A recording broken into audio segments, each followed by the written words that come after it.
Hi there, Sam here, and I wanted to jump on here today and do a video on something I see a lot in the OCD community, and that is venting and moaning and complaining. Alright, now that is a complete and utter waste of time, I'm afraid. It's a zero return investment. Before I go on any further, I can understand why that happens. Okay, OCD is a very cruel, debilitating, challenging disorder.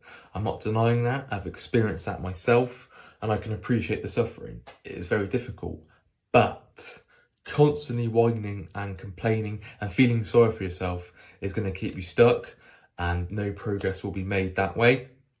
Only when I started to put that negative energy towards getting better and putting in the work, that is when change started to happen. Now, I used to vent all the time. I used to link in with confession and complaining and constantly playing the victim card and looking for sympathy votes. Just look, I've got OCD, everyone feels sorry for me. So I used to do that a lot, so I can completely relate to that. Now, that kept me stuck for so long. It got me nowhere. All right. Now, it's so easy to fall down into that rabbit hole of venting. I understand that. It's so easy to do that the urge to do it is tempting when you feel like your head's about to explode, when you feel like you can't do this any longer, you can't stand the anxiety, you just want it all off, you want some quick temporary relief. Okay, so that is why we go down the rabbit hole so quickly, 0 to 100 all of a sudden. Okay, but it keeps you stuck. You can't vent your way to recovery, you can't complain your way to get better. Okay, it's a zero return investment, like we say a lot on this channel. So taking your anger and your frustration out on other people is also a dead end. What's the point? Okay, it is frustrating to be locked up in an anxiety cycle, to be panicking all the time, or to feeling chronic guilt no matter what you do, where you can't distract yourself, you're just feeling chronic guilt and shame. Yes, that is frustrating and annoying, but getting really blunt with people, or replying to people really abruptly, or quite sharpish and quite snappy, something that I did quite a lot, where I just really low frustration tolerance. My frustration tolerance was on the floor.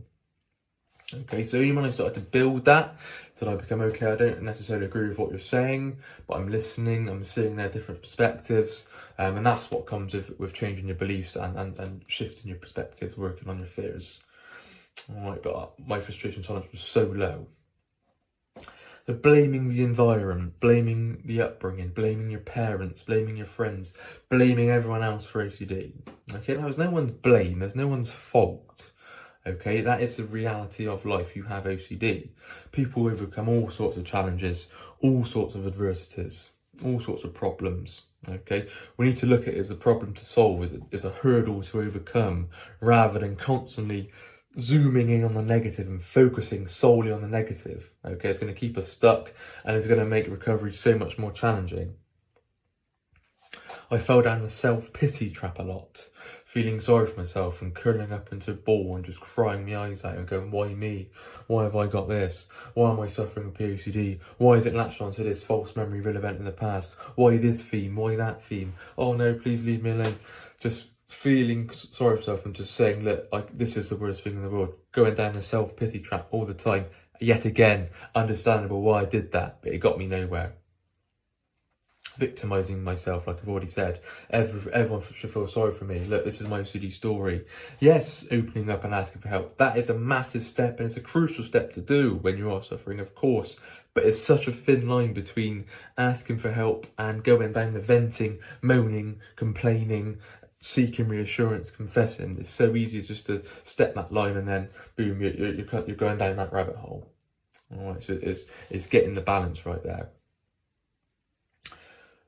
We need to use that negative energy. So we need to look at our mindset and go, okay, so the amount of time I spend complaining and whining about everything, why don't I use that energy to actually getting better and looking at my beliefs and doing my exposures and bringing it for the ride and looking at my life structure? Why can't I use that energy rather than, use that negative energy and focus on getting better in the future? Let's use it some good. Let's find some benefits out of it. All right, let's look at it as a problem to solve, a hurdle to overcome. Let me give you some more examples of my complaining and my zero frustration tolerance, you could say. So I used to play video games a lot. And I'm getting so angry at that because my my frustration was so built up inside. Any slight discomfort, any slight challenging time, for fuck's sake, why this, why that? And just throwing my toys out the prams, getting completely angry. And that was because life wasn't easy.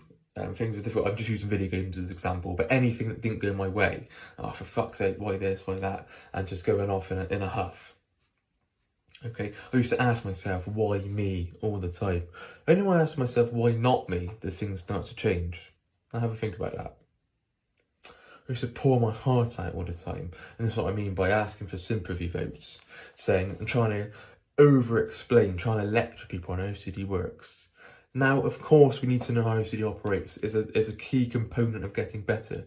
But lecturing people, saying, look, trying to explain every OCD thought or trying to explain every real event, false memory in the past so people can understand OCD, that it isn't going to get you anywhere. That's going to keep you stuck and going to go down the confession, the venting cycle, and the moaning and the complaining.